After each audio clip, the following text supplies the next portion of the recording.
National polytechnic ইনস্টিটিউটের সাথে এখানে আমি সম্পৃক্ত হয়েছি, ওদের সাথেই দীর্ঘদিন যাবত ট্রাফিকের কাজ করছি। এখন ত্রাণের যে কাজ করছে, বর্তমানে যে বন্যার্থদের জন্য ত্রাণের বিভিন্ন সহায়তা করেছি, আমাদের দলের ব্যানারে করেছি এবং এদের বিভিন্ন জায়গা থেকে আমরা কালেকশন করেছি। তো কালেকশন করে আমরা এখন বন্যার্থদের জন্য আমরা আজকে যাওয়ার জন্য প্ল্যান করেছি।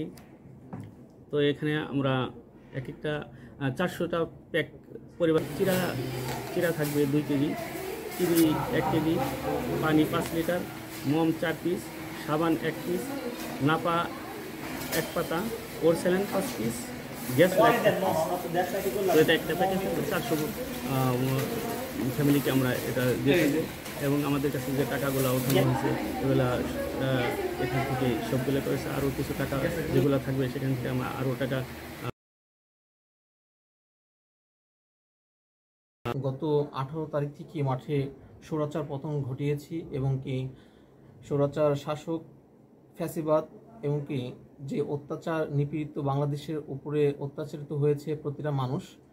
দেখা যাচ্ছে যে এই লগ্নে আমরা দেখতে পাচ্ছি যে বাংলাদেশের প্রত্যন্ত কিছু অঞ্চলে ফেনী, নোয়াখালী, কুমিল্লা,